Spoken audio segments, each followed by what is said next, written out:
Il y avait un petit village entouré de collines verdoyantes et de fermes. La princesse Adane vivait dans ce petit village.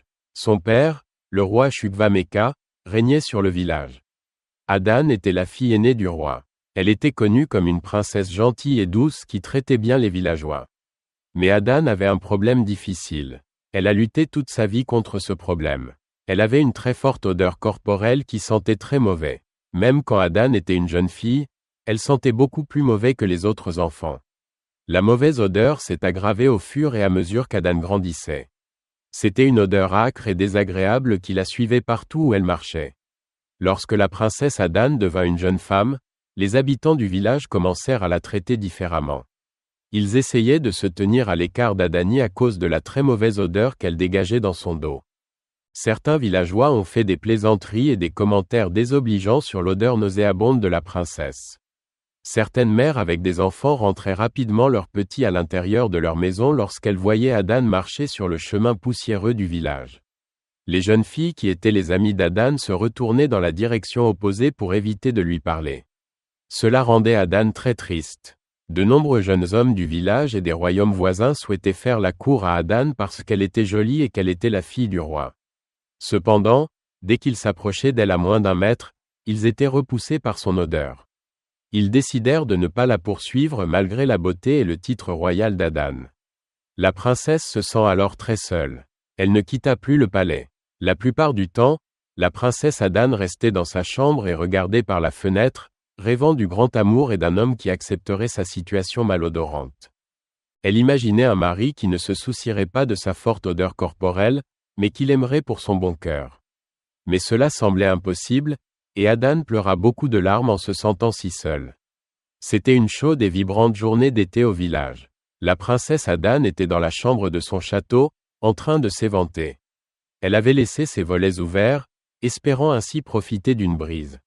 Adane entendit alors des sons animés provenant de la place du village, de joyeux battements de tambours et des rires. Elle se pencha à sa fenêtre et vit des gens danser autour d'un feu de joie pour célébrer la fête de l'été. Adane a ressenti une certaine excitation. Elle se dit qu'elle pourrait peut-être se faufiler hors du palais et observer les festivités sans se faire remarquer. Les gens semblaient si heureux et si distraits par la danse que la princesse Adane quitta discrètement le palais et marcha sur la pointe des pieds jusqu'au bord de la place du village. Pendant quelques instants, personne ne se rendit compte qu'elle s'était jointe à eux. Adane se tenait dans l'ombre, observant avec nostalgie les filles de son âge qui filaient à toute allure dans leurs jupes colorées. Mais bientôt, une brise souffla, transportant la malheureuse odeur d'Adane à travers la foule. Les gens plissèrent le nez, jetant des coups d'œil autour d'eux pour trouver la source de la puanteur. Puis les tambours et les danses s'arrêtèrent et tous les regards se tournèrent vers la princesse solitaire. Les bouches s'entr'ouvrirent sous le choc avant de se tordre en ricanements désagréables. Les gens se pliaient en deux, bâillonnant et chuchotant derrière leurs mains tout en pointant Adane du doigt. La joie insouciante de l'instant d'avant avait disparu. Les yeux d'Adane se remplirent de larmes d'humiliation. Adane s'est sentie complètement embarrassée et honteuse après avoir été ridiculisée alors qu'elle dansait lors d'une réunion du village. Les larmes aux yeux, elle s'est enfuie de la foule et s'est cachée derrière des buissons. Elle s'accroupit, tremblante derrière un arbre, espérant que personne ne la trouverait. C'est alors qu'elle entendit le battement lointain et régulier d'un tambour qui s'amplifiait et se rapprochait. Effrayée, elle jeta un coup d'œil à travers les feuilles pour voir qui s'approchait. À sa grande surprise, il s'agissait d'un jeune homme souriant, originaire d'un village voisin, qui jouait joyeusement du tambour en se dirigeant directement vers sa cachette. Lorsqu'il l'atteignit, il s'arrêta de jouer et lui demanda gentiment : « Pourquoi as-tu arrêté de danser là-bas ? Pourquoi as-tu arrêté de danser là-bas ? Tu avais l'air si joyeuse et si libre lorsque tu dansais. » Adane était stupéfait que cet étranger l'ait suivi jusqu'ici, d'autant plus qu'il avait pu détecter son odeur inhabituelle. Elle répondit avec incrédulité : « Toi, tu peux me sentir, et pourtant tu es venu me chercher ici. Dans mon village, tout le monde se moque de moi et de mes danses. » Le jeune homme lui répondit gentiment : « Ne t'inquiète pas pour eux, je trouve que tu es une excellente danseuse. » Ne tenez pas compte de leurs paroles désobligeantes et continuez à danser avec bonheur et liberté. Adane est surprise par la gentillesse du jeune homme. Elle se rendit compte qu'il ne se souciait vraiment pas de ses différences. Réconfortée, elle décida d'ignorer les railleries cruelles de ses voisins et de danser librement. Comme elle le souhaitait, le jeune homme se mit à jouer un rythme joyeux et entraînant sur son tambour à main. Adan n'était pas sûr d'elle au début, mais au bout d'un moment, elle commença à se balancer légèrement en rythme avec la musique. Le sourire de l'étranger s'élargit encore lorsqu'il la vit commencer à bouger. Il accéléra le rythme de son tambour, jouant plus vite tout en gardant ses yeux fixés chaleureusement sur ceux d'Adan. Adan sentait qu'il la voyait vraiment. Pas seulement son apparence extérieure, mais aussi son cœur et son âme. Pour la première fois, elle se sentait complètement acceptée, telle qu'elle était. Cette prise de conscience libéra son esprit. Elle se laissa aller à la conscience et se mit à danser avec fluidité, son corps se déployant dans des mouvements gracieux qui la laissaient essoufflée et exaltée. Alors que le rythme des tambours s'accélérait, les pieds d'Adan volaient plus vite. Elle sautait et tournait avec aisance, tissant des pas rapides et élaborés qui lui venaient instinctivement. Le rythme semblait couler en elle, la remplissant de joie et de vitalité. Sous le regard admiratif de l'étranger, elle se sentait libre d'exprimer pleinement son amour de la danse. Lorsque la princesse Adan s'arrêta enfin de danser, elle et l'étranger souriant se regardèrent un instant. Adan se sentait exaltée par la joie de la danse et encouragée par le fait qu'elle se sentait pour la première fois vraiment vue et acceptée par quelqu'un. Tous deux se mirent soudain à rire ensemble, se rejoignant dans leur bonheur partagé. Après avoir repris son souffle, le jeune homme explique à Adan qu'il s'appelle Arinz. Il vit dans le village voisin et joue du tambour sur les places à l'occasion d'événements et de célébrations. Arinz a demandé à la princesse Adan si elle pouvait le retrouver demain au même endroit dans les buissons. Il voulait parler davantage et peut-être jouer du tambour pour qu'elle puisse danser un peu plus. Son sourire chaleureux et son enthousiasme montraient clairement qu'il avait beaucoup apprécié le temps qu'ils avaient passé ensemble. La princesse Adan Igerli dit que oui, elle reverrait certainement Arinzi ici demain. Son cœur se sentait plus plein et plus léger qu'il ne l'avait été depuis des années. Toute sa vie, elle avait été repoussée et isolée à cause de ses problèmes d'odeur, mais cet étranger l'avait acceptée et s'était même réjoui de sa danse. Adan se dépêcha de rentrer chez elle, la tête tournant, encore étourdie par l'exaltation d'avoir été vraiment vue. Elle était ravie d'avoir rencontré quelqu'un qui voulait la revoir. Pour la première fois, elle s'était fait un véritable ami, et son cœur se gonflait d'optimisme et d'excitation à l'idée de leur prochaine rencontre derrière les buissons. Au cours des semaines suivantes, les rencontres de la princesse Adan avec les troglodytes furent le point culminant de ses journées. Chaque après-midi, elle se faufilait avec impatience jusqu'à leur endroit secret dans les buissons, où Arinz l'attendait déjà avec ses tambours. Les deux nouveaux amis avaient de longues conversations animées, se racontant des histoires et des blagues qui les faisaient rire pendant des heures. Pendant qu'ils parlaient, Arinz prenait souvent ses baguettes et jouait des rythmes énergiques qui ravissaient la princesse Adan et l'incitaient à danser avec une liberté et une joie qu'elle n'avait jamais connues. En présence d'Arinzi, elle ne se préoccupe plus de ses problèmes d'odeur persistants.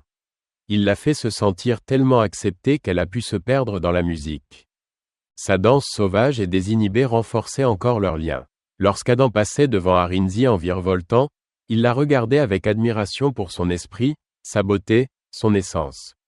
Au fil des semaines, leur lien initial s'est transformé en une amitié profonde et confiante, puis en une affection chaleureuse ressentie de part et d'autre. Tandis que la princesse Adan tombait amoureuse d'Arinz et ressentait en retour la même attention de sa part, une partie d'elle souffrait secrètement de la différence de leur situation dans la vie.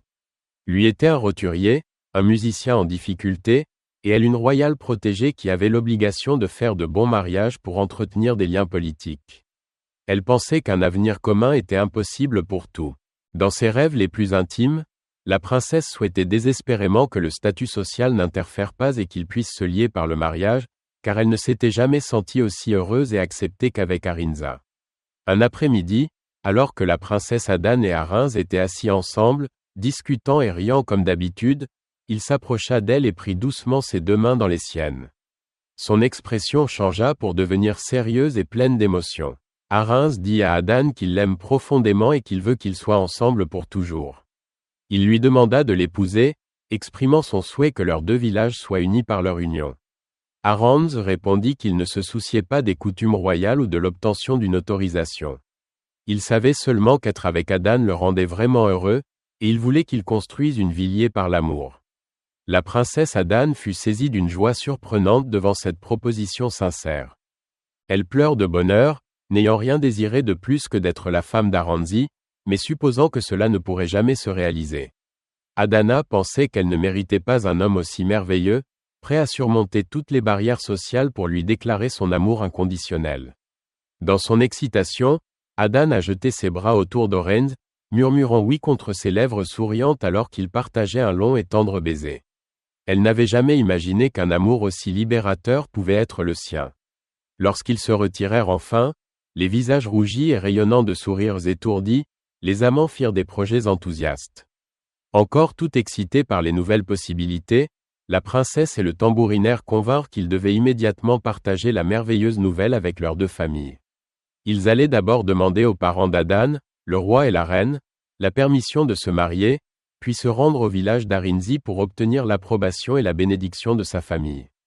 Les deux jeunes gens en liesse se sont serrés la main et ont entamé leur nouveau voyage vers un avenir de mari et de femme.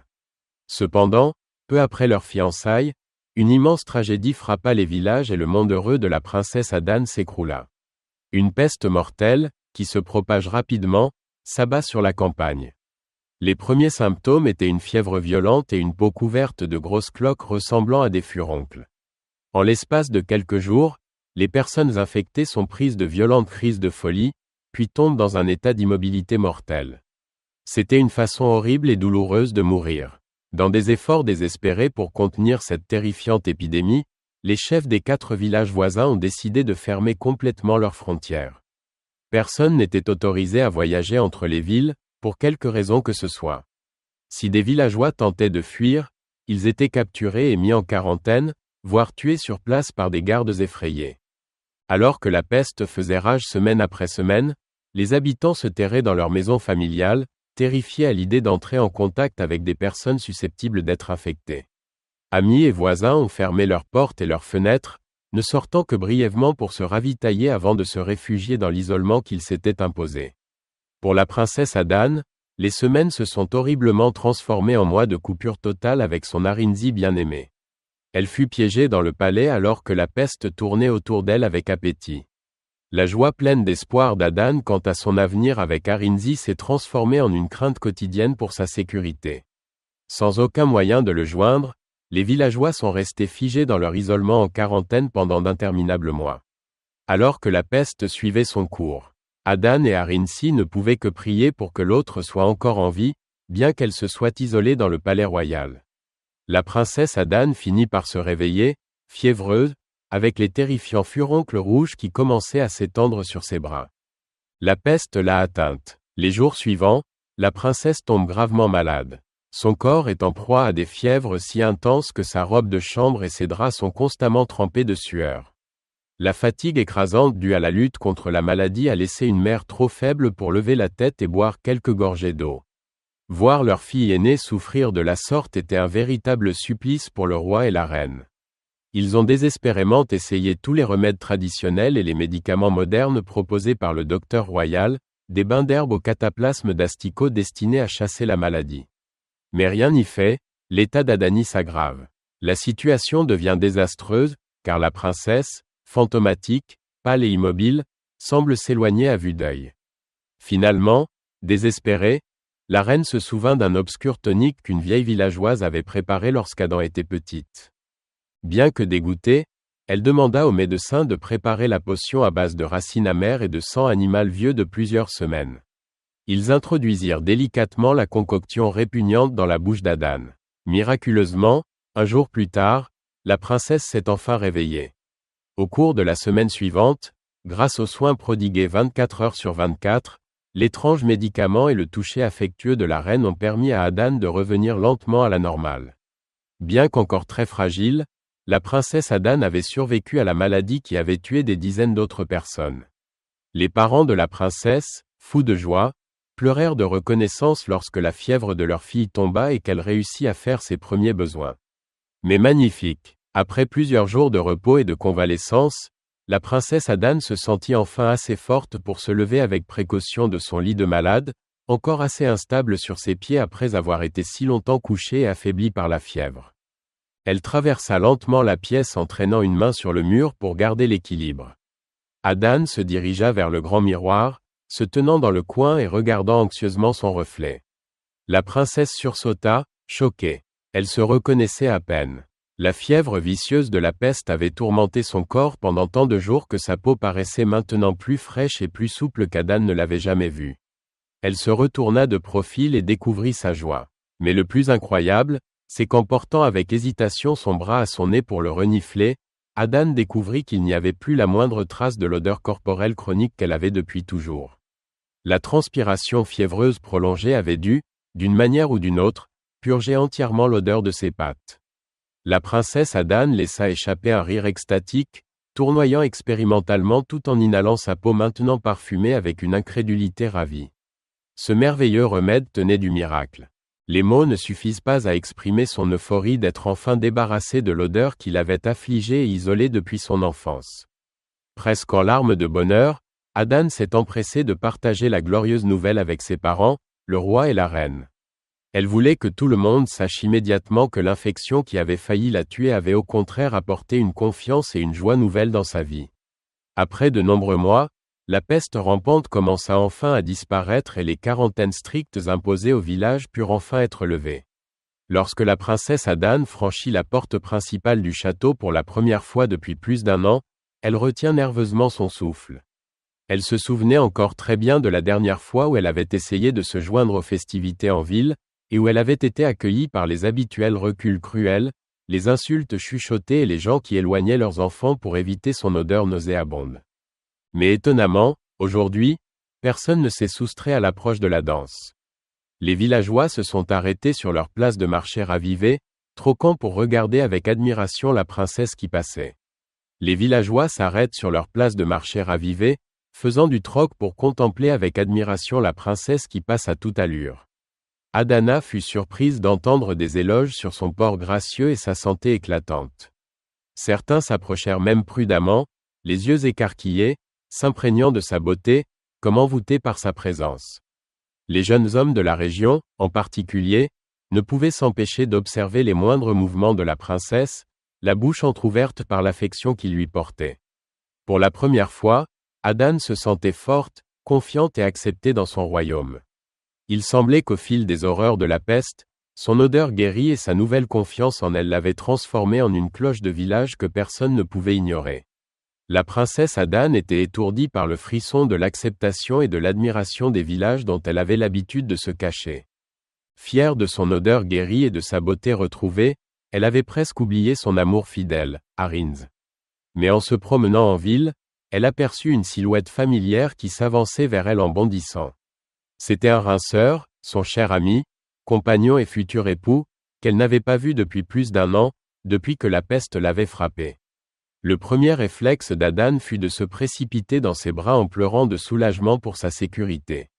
Mais elle se retint, des doutes faisant surface. Elle était certainement trop haut placée par rapport à quelqu'un d'ordinaire. Comme un rinçage, elle était une royale choyée et lui un garçon de tambour sans richesse notable ni nom de famille pour l'élever. Les pensées tourbillonnant avec insécurité, la princesse composa son visage en un masque formel et distant avant qu'Arinz ne puisse l'atteindre. Lorsqu'il y parvint, le batteur souriait à pleines dents. Un plaisir désespéré transparaissait dans ses cris. « Ma princesse, comme il m'a manqué de me prélasser dans ta beauté et ton éclat. » Il se dirigea vers elle comme s'il s'attendait à une étreinte chaleureuse, mais Adan restait réservé et immobile, ne faisant aucun geste pour lui souhaiter la bienvenue après leur longue séparation. Arinz s'avança joyeusement pour étreindre la princesse Adan, si reconnaissant de revoir sa fiancée bien-aimée après de longs mois de séparation. Mais la princesse recula brusquement devant ses bras ouverts. Le visage d'Irène fut marqué par une profonde surprise et une grande douleur face à ce rejet. Confus, il chercha dans les yeux froids de la jeune femme un regard interrogateur. D'un ton vif et tranchant, loin de la voix chaleureuse d'autrefois, Adan déclara qu'elle ne souhaitait plus poursuivre leur relation. Elle lui expliqua qu'après avoir enduré les fléaux et les terreurs et en être ressortie plus belle que jamais, elle évoluait désormais dans des sphères sociales différentes et plus élevées qu'un simple garçon comme Arin ne pourrait jamais le faire. Arinzi parut profondément blessé par les paroles dures d'Adan, l'angoisse se lisant sur son visage. « Mais Adan, je t'aime. protesta-t-il avec passion. Ces mois de silence n'ont fait que renforcer mon amour pour toi. Je ferai n'importe quoi pour faire de toi ma femme. La princesse Adane croisa son regard avec un éclat ardent. Tu t'adresseras à moi en tant que princesse Adane, ordonna-t-elle froidement. Cette conversation s'arrête ici. Je mérite quelqu'un de mieux que vous. Elle cracha ces mots, y trouvant une cruelle satisfaction. Puis, sans un regard en arrière ni une pause pour écouter le pli de son cœur brisé, elle se détourna rapidement, marchant avec détermination. Elle bloqua les cris de colère de son Inzi, le menton haut, espérant que ses vêtements chics et son comportement d'elfe cachaient la douleur que Shay ressentait à l'intérieur d'un esprit de danse qui coupait leurs liens si brusquement. Maintenant qu'elle s'était définitivement rapprochée de ce chapitre de sa vie, elle avait de nombreux nobles prétendants qui se disputaient son attention. Dans les mois qui suivirent, la princesse, de plus en plus vaniteuse, poursuivit sa vie à la cour, agissant comme si l'humble batteur Arinzi n'avait jamais touché son cœur. Elle reçut des demandes en mariage extravagantes de la part de seigneurs et de princesses respectés, les uns après les autres. Ces hommes influents s'étaient autrefois détournés d'Adane avec dégoût, mais aujourd'hui, sans vergogne, ils la couvrent de flatteries, avides de l'attention de la princesse nouvellement transformée. Adane sourit en s'imprégnant des compliments sur sa peau impeccable, ses mouvements gracieux et son attitude royale, des éloges qu'elle n'aurait jamais pu imaginer recevoir auparavant. Malgré l'adoration, elle ne pouvait se débarrasser du regret qui l'habitait pour avoir repoussé Arinzi si durement. Au fil des semaines, le roi Shukva Maker exhorte la princesse Adane à choisir rapidement un mari parmi les nombreux prétendants qui se disputent sa main, avant que les rumeurs ne nuisent à ses perspectives de mariage. Souhaitant que tous les regards se tournent vers elle, Adane déclara qu'elle organiserait un tournoi de lutte au cours duquel les hommes les plus forts du royaume s'affronteraient pour avoir la chance de l'épouser. Dès qu'ils l'apprirent, les hommes les plus forts affluèrent de toutes parts, impatients d'obtenir la main de la belle de renom. Dans les jours qui précèdent le tournoi, Adane est obsédée par l'idée d'améliorer son apparence afin de surpasser tout le monde. La princesse Adane se sentit profondément gênée lorsque les participants au tournoi secouèrent la tête et partirent, voulant l'éviter. Les villageois qui regardaient le tournoi la suivirent également, parlant à voix basse de son odeur corporelle et se bouchant le nez avec dégoût. Adane se sentit complètement écrasée et honteuse. Elle enleva rapidement ses vêtements royaux et ses bijoux, les laissant tomber dans la poussière. Les larmes aux yeux, elle se retourna et s'enfuit aussi vite qu'elle le pouvait. Alors qu'Adane courait, ses yeux se posèrent sur une personne qui se tenait seule sur le terrain du tournoi. Le prince Arinza. Il se tenait droit, debout, et la regardait avec bienveillance alors qu'elle s'éloignait à toute allure. Au bout d'un moment, Arinz se dirigea résolument vers elle, son visage affichant à la fois de l'inquiétude et de la tristesse face à sa détresse. Quand Arinza atteignit Adane, il lui parla doucement. « Ma chère et précieuse, comment as-tu pu faire si peu de cas de notre amour et de ce que nous représentions l'un pour l'autre? Pourquoi renoncerais-tu à notre lien pour l'attention fugace des autres ?» Des larmes coulèrent sur les joues d'Adane, qui secoua la tête. « Pardonne-moi, Arinzi, j'ai commis une terrible erreur en pensant que l'apparence extérieure était plus importante que notre amour. J'ai été vaniteuse et négligente et maintenant j'ai perdu la chose la plus importante dans ma vie, ton amour et ton attention. » Vous êtes arrivé au terme de cette vidéo. Merci de l'avoir suivi intégralement. N'oubliez pas de liker, commenter et partager. À bientôt pour une nouvelle histoire inspirante.